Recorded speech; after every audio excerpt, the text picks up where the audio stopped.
Hello friends, जय सोमनारायण। स्वागत है તમારે આ બ્લોગમાં। આજે આપણે બ્લોગિંગની શરૂઆત 11 વાગ્યાની થઈ ગઈ છે અને છે ને આજે આપણે કંઈક અલગ અલગ બનાવી જમવાનું। અલગ અલગ ટિફિનો છે, 2 ટિફિનો હોય મારી, તો એ પણ અલગ અલગ છે, બરોબર। તો એક ટિફિનમાં એકદમ સરસ મજાનું દેશી આદિવાસી જમવાનું બની રહ્યું છે અને એક ટિફિનમાં કાઠિયાવાડી જમવાનું બની રહ્યું છે। 2 અલગ અલગ ટિફિનો બની રહી છે। સરસ મજાનું આદિવાસી જમવાનું બનાવી રહી છું। હું તમને બતાવું નજીકથી। તમે જોઈ શકો છો, આપણે જે સૂકી તુવેર આવે એ બાફી અને એમાં આપણે ચોખા નાખી દીધા છે, ભાત। તો આદિવાસી આ ફેમસ જમવાનું છે, તો એ આપણે આજે છોકરાને બનાવી રહ્યા છે। અને અહીંયા અમારે મેથીની ભાજી ચડી રહી છે ને આ ભાત સાથે ટમેટાની ચટણી ખવાય। તો ટમેટા આપણે સુધારી લીધા છે, તો હવે આપણે ભાતને ઉતારી અને આ બાજુ દાળ ને ભાત બીજા પણ બનાવવાના છે આપણે।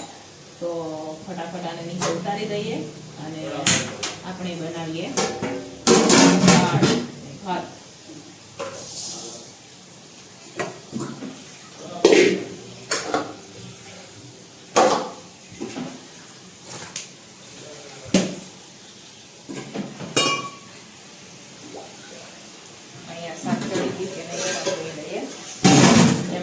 નાખેલા છે બટેકા વેલા ચડતા નથી, નવા બટેકા હોય ને અત્યારે એટલે વેલા નથી ચડતા મેથીની ભાજીમાં। મેં પાછા મોટા મોટા સુધાર્યા ચડી જાય તો એને આપણે ઉતારી લઈએ, બરોબર। હવે હા બસ થઈ ગયું। ભાત ઉતારી દો, બટેકા ચડી ગયા।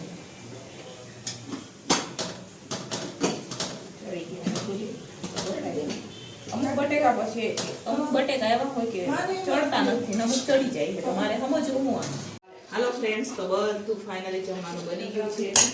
તમે જોઈ શકો છો, સરસ મજાના આપણે તુવેરદાણાવાળા ભાત બનાવેલા છે। આમાં ટમેટાની ચટણી છે, આ મરચાં છે, આ ટમેટા સુધારેલા છે, આ દાળ છે, રોટલી, આ ભાત અને આ અથાણાનું કેરીનું અથાણું અને આમાં મેથી બટેકાનું શાક બનાવેલું છે। તો આજે તો આપણે 2 વેરાયટીનું જમવાનું બનાવેલું છે। તો ચાલો, તમારે પણ જમવું હોય તો આવી જાઓ ફટાફટ। તો ચાલો, વાગી ગયા છે 12:30, એટલે આપણે ટિફિન ભરી દઈશું।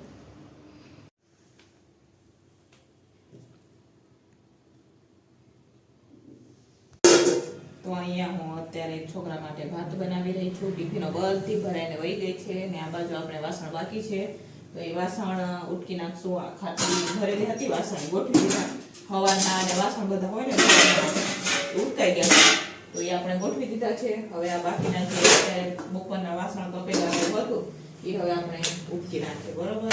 આ જોઈ શકો છો, રસોઈ પૂરી થઈ ગઈ ને 1:45 જેવું થઈ ગયું। હવે વાસણ ઉટકી નાખશું ફટાફટ અને આ ભાત બની જાય પછી આપણે ટાપ પણ ધોઈ નાખશું, બરોબર। એકલા હાથે કામ કરવાનું આવું હોય, જી કરો એ તમારે બધા એકલું જ કરવાનું, ગમે એટલું કામ કરો। પછી આ પૂરું થશે પછી કરવાના છે કચરા પોતા જો આપણે બાકી છે તો પછી ઈ કરશું, પેલા વાસણ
ફ્રેન્ડ્સ હવે સાંજના 5:30 વાગી ગયા છે. ફરીથી આપણે રસોઈની તૈયારી થઈ ગઈ છે. તો અહીંયા હું રીંગણનું શાક બનાવી રહી છું. આખા રીંગણનું શાક. આ બાજુ બટેકાનું શાક બનાવવાનું છે, કઢી બનાવવાની છે, ખીચડી બનાવવાની છે, રોટલી બનાવવાની છે. તો ચાલો ફટાફટ બનાવવાની શરૂઆત કરી દઈએ, બરાબર? કેમ કે આજે બુધવાર છે એટલે બુધવારે બધું ટિફિન લેવા આવે. આ પછી છોકરા અહીંયા આવીને જમશે. સભામાં જવાના હોય બધા છોકરા તો અહીંયા આવશે, બાકી ટિફિન લેવા આવશે. તો આપણે તૈયાર કરી દેવું પડે, બરાબર? તો અહીંયા કુકરમાં બટેકાનું શાક બનાવી રહી છું રસાવાળું. ને આ બાજુ હું સરસ મજાના રીંગણનું શાક બનાવી રહી છું. તો ચાલો ફટાફટ. તો અહીંયા અત્યારે હવે આપણે આ કઢી ઉકળી રહી છે. તો આજે આપણે દઈ રહ્યા છીએ છોકરાને સાંજના ટિફિનમાં કઢી, ખીચડી ને શાક. ને દુકાનવાળા છોકરાઓ માટે છોકરાઓને રોટલી બનાવવાની છે. 2-3 છોકરાઓ છે એના માટે. તો અહીંયા ખીચડી પણ સરસ મજાની બની ગઈ છે. અહીંયા બટેકાનું શાક પણ બની ગયું છે. નજીકથી બતાવું તો આ જોઈ શકો છો, ઢીલી ખીચડી બનીને તૈયાર છે.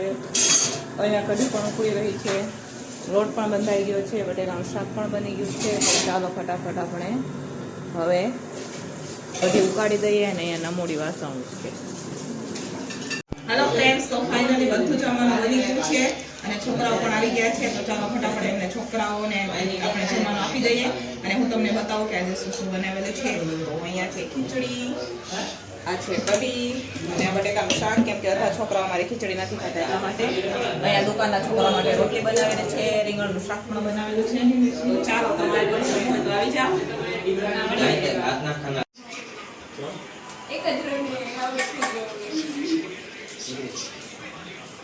અહીંયા છોકરા આવી જાય છે જમવા માટે. આ બે અહીં જમે છે નમવા.